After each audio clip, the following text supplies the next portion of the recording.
जैसे जैसे समय आगे बढ़ता है, एक समाज अपने ऑर्थोडॉक्स मूल्यों को छोड़कर आगे बढ़ने की कोशिश करता है। और भारतीय समाज के साथ भी कुछ ऐसा हो रहा है। आपको याद होगा कि साल 2018 में सुप्रीम कोर्ट ने अपने एक डिसीजन के जरिए भारत में समलैंगिकता को, होमोसेक्सुअलिटी को अपराध के दायरे से बाहर कर दिया गया था। अब इसी पूरे विषय को लेकर एक नया आयाम सुप्रीम कोर्ट के सामने पहुंचा है और सुप्रीम कोर्ट इस पूरे विषय को लेकर विचार विमर्श कर रहा है। आज के इस वीडियो में हम इसी विषय को जानने की कोशिश करेंगे, इसी पूरे विषय पर विस्तार से बात करने का प्रयास करेंगे। मेरा नाम है अक्षय और आपका स्वागत है दृष्टि आईएएस की इस नई वीडियो में। चलिए वीडियो की शुरुआत करते हैं और सबसे पहले वीडियो की रूपरेखा को समझ लेते हैं। तो वीडियो में सबसे पहले हमने न्यूज़ यानी खबर की बात की। खबर को जानने के बाद हम ये जानने की कोशिश करेंगे कि आखिर सुप्रीम कोर्ट के सामने किस तरह का विवाद पहुंचा है और भारत में समलैंगिकता जो विवाह है, समलैंगिक जो विवाह है, उसको मान्यता देने के सामने किस तरह की कानूनी अड़चनें मौजूद हैं।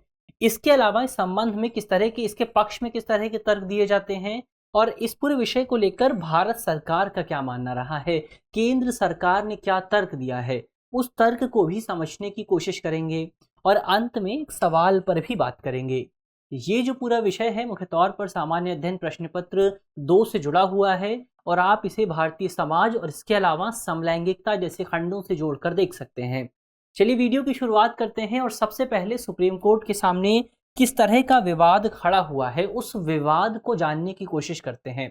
तो हमने पहले ही बात की कि भारत में जो तमाम समलैंगिक लोग हैं, उन लोगों द्वारा समलैंगिक विवाह को कानूनी मान्यता देने के लिए सुप्रीम कोर्ट के सामने एक याचिका दायर की गई है। और ये केवल एक याचिका नहीं है, इस तरह की बहुत सारी याचिकाएं सुप्रीम कोर्ट, इसके अलावा भारत के तमाम दूसरे न्यायालयों में, कोर्ट्स में दाखिल की जा चुकी हैं। इन तमाम याचिकाओं में ये कहा गया है कि क्योंकि भारतीय कानूनों के जरिए भारत में समलैंगिक विवाह को मंजूरी नहीं दी गई है, तो ऐसे में ये मंजूरी ना मिलने की वजह से जो समलैंगिक जोड़े हैं उनके गरिमापूर्ण जीवन का अधिकार प्रभावित होता है। तो ये तो इन याचिकाओं में कहा गया है, लेकिन यहाँ सवाल ये उठता है कि आखिर विवाद क्या है, आखिर डिस्प्यूट क्या है। उस डिस्प्यूट को समझने की कोशिश करें तो आपको याद होगा कि भारत में 7 सितंबर 2018 को सुप्रीम कोर्ट द्वारा नवतेज सिंह जौहर बनाम भारत संघ मामले में धारा 300 को समाप्त कर दिया गया था, इसकी कानूनी वैधता को समाप्त कर दिया गया था। यानी कि सुप्रीम कोर्ट ने अपने इस डिसीजन के माध्यम से भारत में जो समलैंगिकता है, जो होमोसेक्सुअलिटी है, उसको अपराध के दायरे से बाहर कर दिया था। इसका क्या मतलब था? तो इसका मतलब ये था कि इसके प्रभाव स्वरूप जो समलैंगिक जोड़े थे, जो तमाम कपल्स थे, जो होमोसेक्सुअल कपल्स थे, वो अब एक साथ रह सकते थे। लेकिन इस डिसीजन के बावजूद भी जो भारत में होमोसेक्सुअल लोग थे, उनकी समस्याएं समाप्त नहीं हुई। अभी भी उनके सामने बहुत सारी समस्याएं मौजूद थी, जिसमें से एक बड़ी समस्या ये थी कि भारत में अभी भी कानूनी तौर पर उनके विवाह को मंजूरी प्राप्त नहीं हुई है। अब क्योंकि उनके विवाह को कानूनी तौर पर मंजूरी नहीं मिली है, तो ऐसे में जो होमोसेक्सुअल कपल हैं वो उन अधिकारों का उपयोग नहीं कर सकते जो कि दूसरे कपल्स को प्राप्त होता है। उदाहरण के लिए जो होमोसेक्सुअल कपल हैं वो बच्चे को गोद नहीं ले सकते, इसके अलावा वो सैरोगेसी का उपयोग नहीं कर सकते, साथ ही उन्हें विरासत के अधिकार प्राप्त नहीं होते हैं और साथ ही जो पेंशन के अधिकार होते हैं एक दूसरे की मृत्यु के बाद, वो अधिकार भी होमोसेक्सुअल कपल्स को प्राप्त नहीं होते हैं। और इसी वजह से सामाजिक तौर पर उनको एक स्वीकृति नहीं मिल पाती, एक एक्सेप्टेंस नहीं मिल पाती। इसी को ध्यान में रखते हुए तमाम कपल्स द्वारा सुप्रीम कोर्ट में एक याचिका दायर की गई थी। सुप्रीम कोर्ट में कई सारी याचिकाएं दायर की गई थी, जिनके माध्यम से मुख्य तौर पर समलैंगिक विवाह को मंजूरी देने की बात की गई थी। तो ये तो पूरे डिस्प्यूट की बात हुई। अब यहाँ पर जानने की कोशिश करते हैं कि आखिर ये जो समलैंगिक विवाह है, इस विवाह को मान्यता देने के सामने किस तरह की कानूनी अड़चनें मौजूद हैं, किस तरह के लीगल बैरियर्स मौजूद हैं। उन पर जानने की कोशिश करें तो हम जानते हैं कि भारत में किसी भी विवाह को मंजूरी प्रदान करने के लिए 2 तरह के तरीके मौजूद हैं। 2 तरीके मौजूद हैं। इसमें पहला तरीका है कि आप अपने विवाह को किसी पर्सनल लॉ के तहत मान्यता प्राप्त करवा सकते हैं, जैसे कि हिंदू मैरिज एक्ट हो गया या फिर मुस्लिम शरीयत पर्सनल एप्लीकेशन लॉ हो गया। तो इस तरह के जो तमाम कानून है भारत में, वो तमाम कानून धार्मिक आधारित विवाह को मंजूरी देते हैं, धर्म आधारित विवाह को मंजूरी देते हैं। यानी इन कानूनों के जरिए आप अपने धर्म से बाहर जाकर शादी नहीं कर सकते हैं, आप अपने धर्म के अंदर ही विवाह कर सकते हैं। ये तो पहला तरीका हुआ। दूसरा तरीका है कि आप अपने विवाह को विशेष विवाह अधिनियम 1954 के जरिए मंजूरी दे सकते हैं। अब ये जो 1954 वाला अधिनियम है, ये अधिनियम भारत में अंतर धार्मिक और अंतर जातीय विवाह को मंजूरी देता है।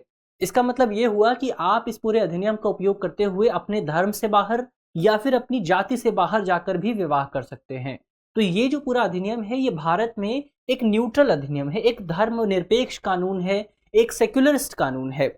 इस पूरे कानून के जरिए भारत में किन्हीं दो व्यक्तियों के बीच विवाह को मान्यता देने की बात की गई है, चाहे वो जो व्यक्ति है वो किसी भी धर्म से हो, किसी भी जात से हो, उनके बीच में किसी बैरियर को स्थापित करने की बात नहीं की गई है। लेकिन ये जो पूरा कानून है, ये पूरा का पूरा कानून भारत में समलैंगिक विवाह को मान्यता नहीं देता है, होमोसेक्सुअल मैरिज को मान्यता नहीं देता है, सेम सेक्स मैरिज को मान्यता नहीं देता है। कैसे नहीं देता? तो अगर आप इस कानून के सेक्शन 4C को पढ़ेंगे तो सेक्शन 4C कहता है कि भारत में केवल पुरुष और महिला के बीच होने वाले विवाह को ही मान्यता दी जा सकती है। यानी कि इस पूरे अधिनियम में, इस पूरे सेक्शन में स्पष्ट तौर पर पुरुष और महिला शब्द का जिक्र किया गया है। तो हम कह सकते हैं कि इस पूरे अधिनियम में, इस पूरी धारा में लिंग आधारित भाषा का उपयोग है, एक जेंडर बेस्ड लैंग्वेज का उपयोग किया गया है। और इसी लैंग्वेज के बेस पर कई बार अधिकांशतः जो सेम सेक्स मैरिज होती है उसको मान्यता नहीं दी जाती। इसके अलावा इसी कानून में कई दूसरी जगहों पर भी केवल पुरुष और महिला वाले जोड़ों की बात की गई है, यानी कहीं भी पुरुष और पुरुष या फिर महिला और महिला के जोड़ों की बात नहीं की गई है।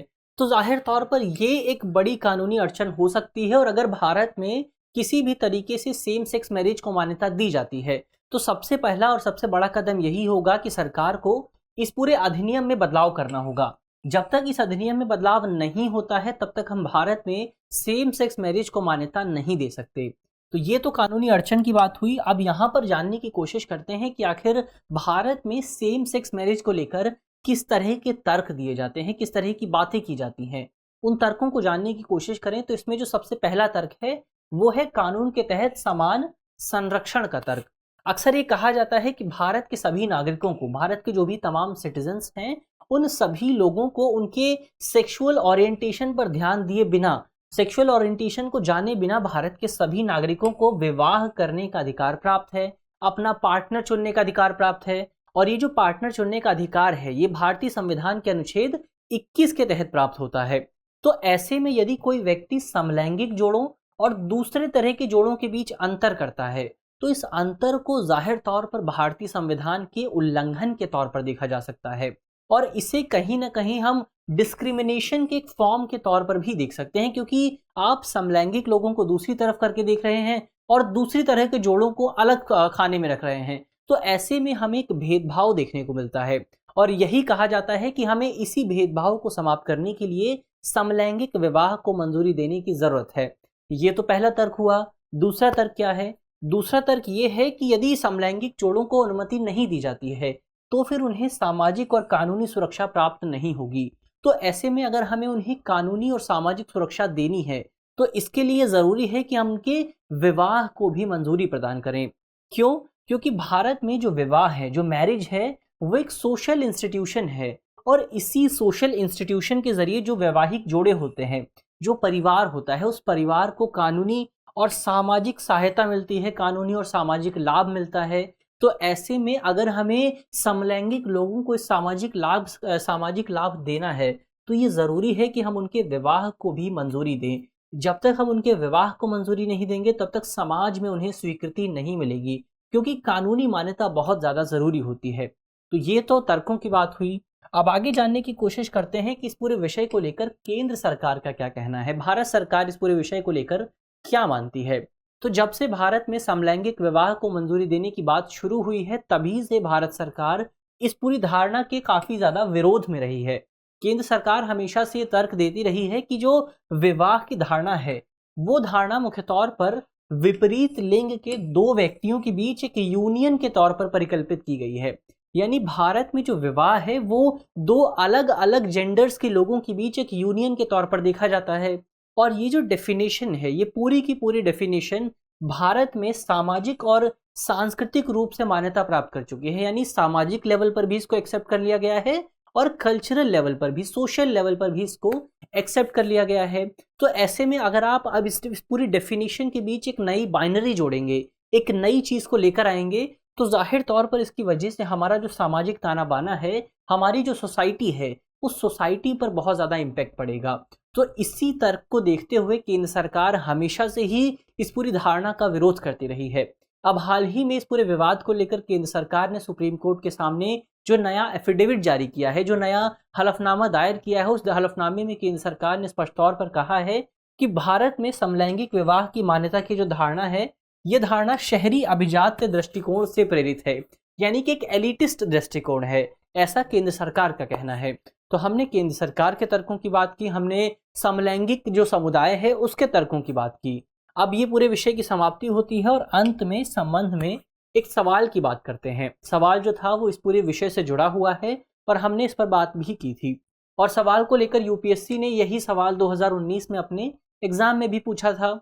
हमारा सवाल था कि भारतीय संविधान का कौन सा अनुच्छेद अपनी पसंद के व्यक्ति से विवाह करने के अधिकार की रक्षा करता है। हमारे ऑप्शन है, ऑप्शन ए अनुच्छेद 19, ऑप्शन बी अनुच्छेद 21, ऑप्शन सी अनुच्छेद 25 या फिर ऑप्शन डी अनुच्छेद 29।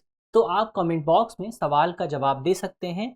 मुझे उम्मीद है कि इस वीडियो में जिन बिंदुओं पर चर्चा की गई है वो आपको समझ में आएंगे, और यदि आपके प्रश्न पत्र में इससे जुड़ा कोई भी सवाल आता है तो आप इसे आसानी से हल कर सकेंगे। यदि आप इस वीडियो की पीडीएफ देखना चाहते हैं तो इसकी पीडीएफ आपको हमारे टेलीग्राम ग्रुप पर मिल जाएगी, और टेलीग्राम ग्रुप का जो लिंक है वो वीडियो के डिस्क्रिप्शन में होगा। तो टेलीग्राम ग्रुप से जुड़ना बिल्कुल ना भूलें। मिलते हैं आपसे अगले वीडियो में, तब तक के लिए धन्यवाद।